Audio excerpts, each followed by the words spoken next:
What if I told you that a cruiser once grabbed someone's Bluetooth speaker mid-song, walked over to the railing, and hurled it into the ocean because it was too loud? Or that vegan passengers demanded that their table mates be removed from dinner because they were farmers who raised livestock. These are real stories from real cruise ships, and it gets so much worse. Welcome to the absolutely unhinged world of cruise ship Karens, where unlimited cocktails meet zero patience, and someone will demand to speak to the captain because, well, you'll see. But here's the catch. One of those stories, it's about me. A few weeks ago, I posted a video where I called out something dangerous I saw on a cruise ship pier. A young girl jumping off the edge into the water. I thought it was a legitimate safety concern. Thousands of commenters thought I was being a fun policing Karen who needed to mind my own business. When does speaking up become obnoxious, and when does staying quiet become complicit? Drop your verdict in the comments after each story. Karen or not Karen? And stick around to the end to see if I need to apologize to a few thousand internet strangers. Before we dive in, if you enjoy this kind of cruise content, hit that like button for crying out loud and subscribe. Story number 1, and we are starting with a woman who literally committed a crime over a Bluetooth speaker on a Greek cruise. Here we go. Picture this. You're on a Greek cruise, vibing to some music on your Bluetooth speaker, beautiful day, cold drink, living your best life, and then a woman you've never met marches up to your table, grabs your speaker mid-song, walks to the railing, and yeets it straight into the Mediterranean Sea.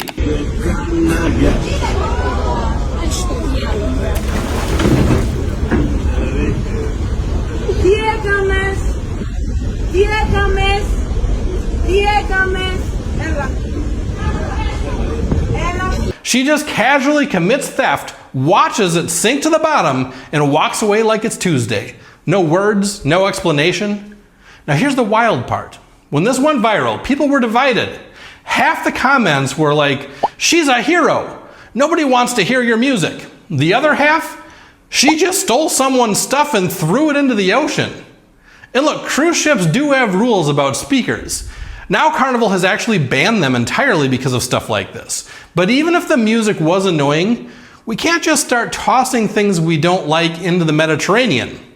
Because I've been annoyed by plenty of things on cruise ships, like kids at the buffet, towel hoarders, that one guy in a Speedo 2 sizes too small, but I don't get to throw them overboard. So what do you think? Karen or not Karen? Was she enforcing common courtesy, or did she take things way too far? Drop your votes in the comments, because this is just the beginning. Story number 2 gets even wilder. Let's go. Story number 2, and this one starts with an accusation.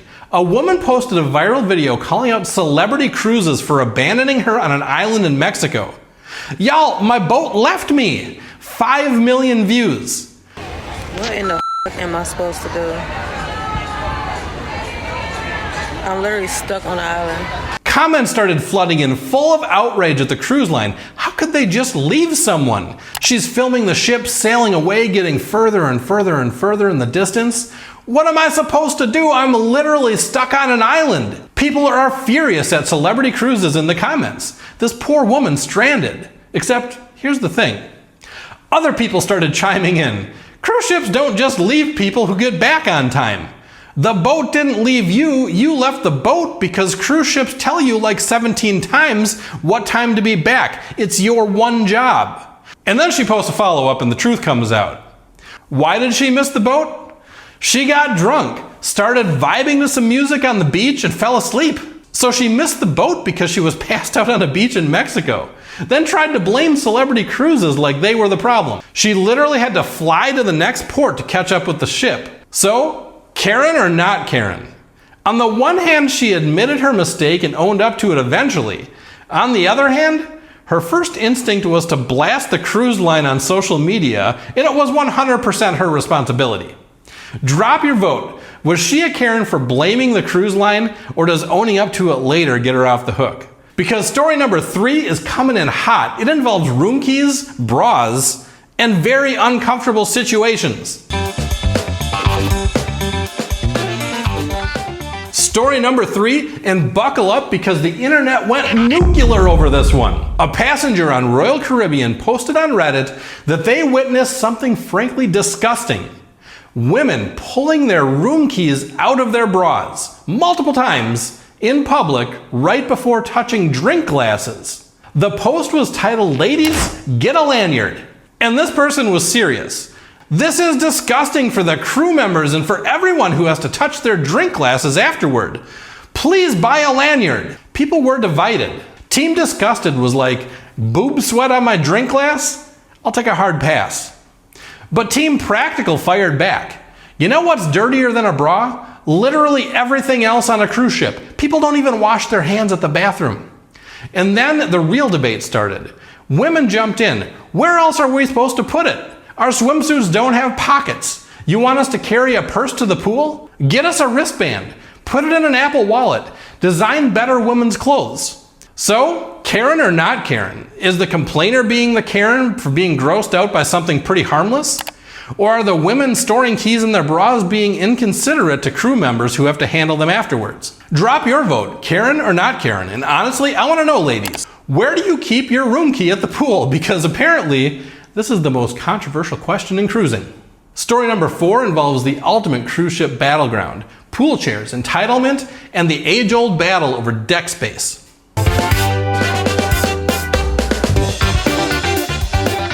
Story number 4, and if you've ever been on a cruise, you already know where this is going. It's 8:30 in the morning, you head to the pool deck, ready to enjoy a relaxing day in the sun, and every single chair has a towel on it. Flip-flops strategically placed, sunglasses sitting just so, but zero humans anywhere to be found. These people got up at 6 a.m., claimed an entire row of chairs, and then went back to bed or to breakfast or on a 4-hour excursion. Meanwhile, you're standing there like a chump, searching for literally any chair on the entire ship. A TikToker named Jess filmed this exact situation on Royal Caribbean's Utopia of the Seas. Row after row of empty chairs covered in towels. This is what you call entitlement on a cruise ship. Saving all these pool chairs. Do not do this. If you are not here, do not save the seats. People are looking for seats. This is called entitlement. Her video? This is what you call entitlement on cruise ships. Don't do this. And the comments went off. Now, Royal Caribbean technically has a policy if chairs are unattended for 30 minutes, crew removes the stuff. Carnival does 40 minutes with a timestamp sticker. But here's the problem. They barely enforce it. People were commenting like, I've watched chairs sit empty for hours with crew walking right past them. So here's the question. Karen or not Karen?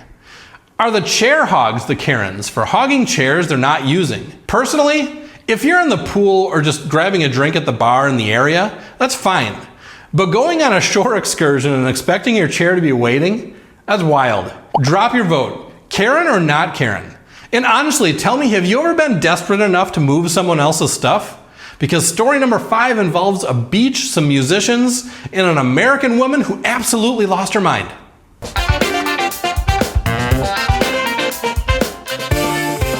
Story number 5. And this one takes place on a beautiful beach in Mexico, but it's not about relaxation.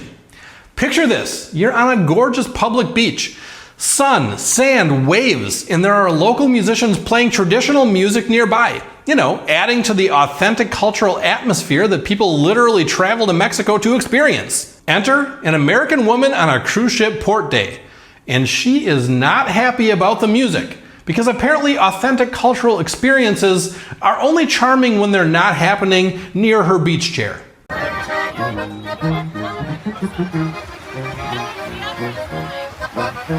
Ya llegaron, raza, ya llegaron. Ya llegó, raza. Arriba el TikTok. Arriba el TikTok. No, dele. Eres doña. Hey, you don't like it? Go back to your country. This is Mexico.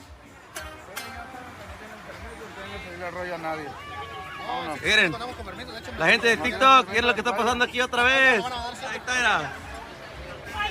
You guys gonna go viral on TikTok. We got a Karen here, guys. The Karen rolled up. So they made our music stop because Karen pulled up aquí en Los Cabos, aquí en el restaurante. The Office. Mazatlán 2.0 en Los Cabos. En la playa, no se pasen de verga. Porque somos mexicanos. Mira, ey. Mira, ey. Agarra el dinero, amigo. Mire, agarra el dinero, vos.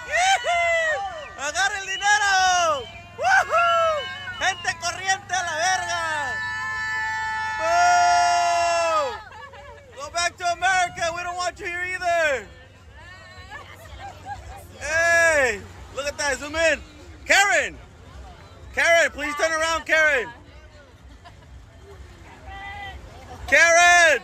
This woman actually walks up to what appears to be local authorities or beach staff and starts complaining that the musicians are disrupting her relaxation on a public beach in their country where they live and where their traditional music is.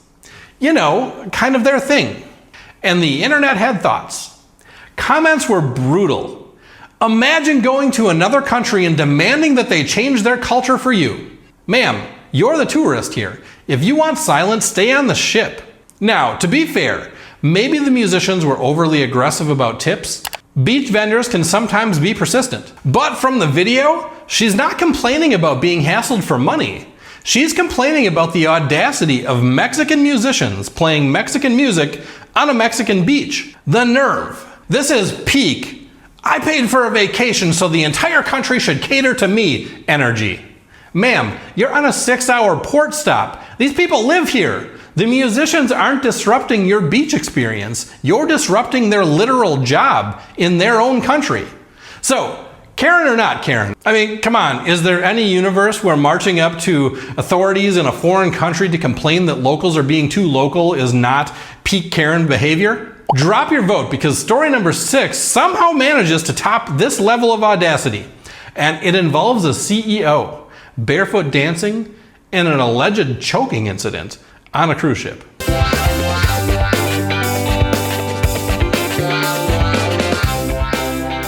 Bet you didn't see this coming. This is gonna be a 2-parter. We're only halfway through, and I haven't even told you my story yet. The one where thousands of people called me a Karen. And trust me, the next 5 stories make speaker throwing look reasonable. We've got a CEO facing federal charges, vegan passengers who made international news, and my story, which might be the most controversial one yet. So who's the biggest Karen of them all? You're gonna have to watch part 2 to find out. Hit subscribe right now so you don't miss it because part 2 drops very soon and you're gonna wanna weigh in on whether I belong in this lineup or not. See you in part 2 if you're subscribed.